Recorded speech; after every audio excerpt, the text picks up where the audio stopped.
Yes, welcome back. Very excited. My co-host Terrence Noonan is here with us, the co-author of Starring You, this book here in my hand. And we're also treated to the graces of Royce Reed from Basketball Wives on VH1, who's down in Orlando. Right, Royce?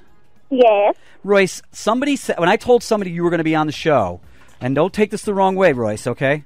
Mm-hmm. I'm sure you've been asked harder questions than I'm going to ask you. But somebody said to me, oh, wait a minute, is that the one who cries all the time? Aww. I know. It makes good TV. It's all good. I know, but I don't cry all the time. I think I cried like 3 times.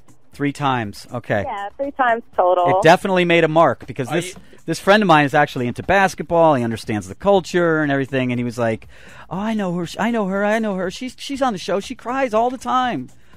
Oh, man. So I don't know. I mean, I'm not a crybaby. I'm a tough girl. I know. But as long as you're remembered for something, that's good, isn't it? Yeah, she's made a mark, so clearly that's a good thing. Yeah, I you know what I'm sort of obsessed with is this burlesque. I mean, can we talk about that? Yes. I mean, I need to come down and learn a couple of moves. From Fantastique? Fantastique, yes. Fantastique?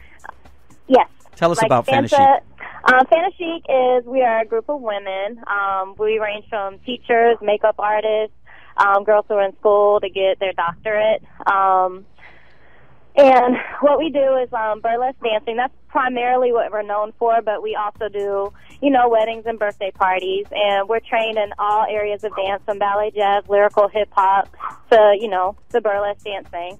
But, we're doing somebody's wedding vow ceremony in a couple weeks, and they want, this Caribbean-type dance. So we're going to do that. But we're also dancing at someone's church next month. But burlesque at the church? What kind of church is hiring you? That's what I'm saying. That's what we're primarily known for. Okay. But if you've seen, pictures, we have 2 totally different posters. Okay. And because I'm thinking about nuns doing burlesque, and I'm like, Royce. No, like I said, we're trained in also lyrical dancing, and just because that's what we're primarily known for. That's not all we do. Got it. And it's just a way for us to step outside of our box, and after we, leave work, or after girls leave work or something, we come and practice. It's our chance to, step outside of ourselves and, become our alter ego and just dance. Just love it. Give me a specific detail in the adjustment from church burlesque to non-church. Actually, what doesn't go in the church burlesque act, or vice versa, whichever one you think is more interesting. And remember, this is family listening here. However, I'll call you later for the inside word. What are some of the adjustments that you have to make? Obviously the moves. When we do our burlesque shows, they're normally at clubs or when we do private events or something like that, and they want something that's more sexy and with the rolls or something. We don't take our clothes off at all, but obviously when we do church dances or when we're dancing at someone's wedding, they want something that's more emotional and something that, is about love. Right. So that's when we'll do, one of the dances we danced at a friend of mine's wedding, actually, and she wanted us to dance to Butterfly Kisses. So that's nice. Yeah, so we do a variety of things, but you always have to concentrate on something, and that's our main concentration, the burlesque. I think that sounds really fun. I think the church market is probably pretty big too, It is, but actually we get a lot more shows for the burlesque because in Orlando, it's not a whole lot of variety. It's you either go to a club or you go to a strip club. There's nothing in the middle where you can go when you see a good show with girls that can dance and they're not taking their clothes off. I think a really good burlesque act for the church would probably be a bunch of tweens, boys. Don't you think that would be good? Dressed up in shorts and Robert, you had to go there. I did. I had to. It was an easy one. I had to do it. Hey, so tell us a little bit about what we don't get to see on the show with the ladies.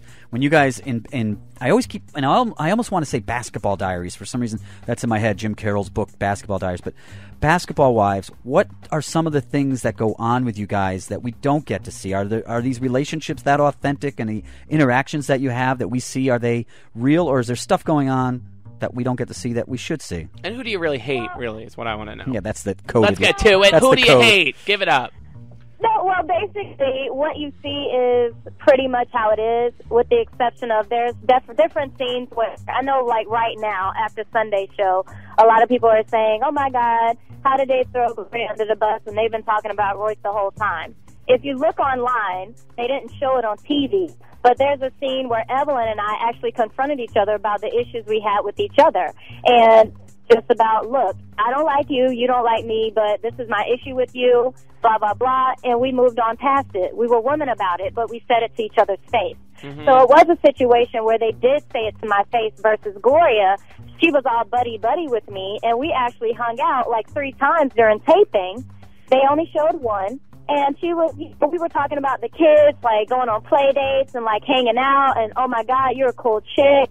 Like, I don't believe any of this stuff out there about you. Like, I love you, all this stuff. And then behind my back is something totally different. Right. And if you listen to that conversation, she admitted and denied it all within, like, 20 seconds. Oh, no, we can hang.